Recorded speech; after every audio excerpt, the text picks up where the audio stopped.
F365 says Newcastle should target Liverpool's Muller Lite.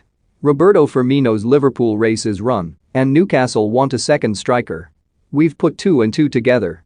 Diogo Jota has forced Roberto Firmino out of the Liverpool first team, and the arrival of Luis Diaz will push the once irreplaceable Brazilian further down the pecking order at Anfield. Reports suggest Jurgen Klopp is willing to part ways with Firmino in the summer, with Barcelona waiting under the Premier League table for further striker scraps. It's thought Liverpool will ask for €20 million. Expensive for Barcelona, pocket change for Newcastle. Imagine reading that sentence 2 years ago.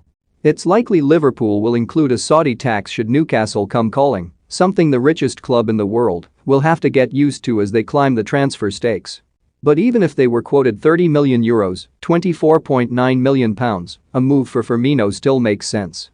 Firmino arrived at Liverpool in the summer of 2015, along with Christian Benteke and Danny Ings. He is one of 5 current Liverpool players to have experienced the end of Brendan Rodgers and the start of Klopp. He's been a huge part of the journey that's seen Liverpool transformed from plucky underdogs to genuine challengers in every competition they enter, a path Newcastle hoped to follow. At one stage it was impossible to imagine any player good enough to displace him, Sadio Mane or Mohamed Salah. In their collective pomp, around 2018-19, when they won the Champions League and narrowly missed out on the title to Manchester City, they were the most feared forward trio in world football. And although Firmino's goal tally fell below that of Salah and Mane, there was never any doubt over his worth to their function as a three.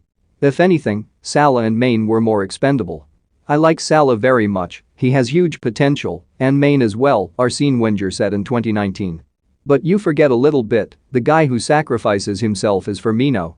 And like Suarez did for Messi and Neymar, he is the guy who works for the team, who works for everybody, and gets them to shine. This piece of the jigsaw is always very difficult to find, a striker who is generous. Whether due to a drop in form or through Klopp's desire to evolve his attack and provide a goal threat from every prong, perhaps it's a combination of both. Firmino is no longer first choice at Liverpool. But he's still only 30 years old, and many a club would be lucky to have a player of his quality and, as Wenger says, generosity. Newcastle must have taken note. Not bothered by the limelight, a team player through and through, he is exactly the sort of player the Magpies should build an attack around. In spending huge sums on stellar players that will likely have been the star at their former clubs, there's a very real danger of individual egos failing to gel to become an effective whole. Newcastle fans will want marquee signings in the summer, world-class names they can sing about and have printed on the back of their shirts. Firmino is one of those names, but a low-maintenance one likely to prevent fractures rather than cause them. Newcastle have been linked with Thomas Muller, a not dissimilar option. With 61 Bundesliga assists in 2.5 seasons, if Newcastle can get Muller it would be an extraordinary signing. But while he and Robert Lewandowski continue to combine so ridiculously, Bayern Munich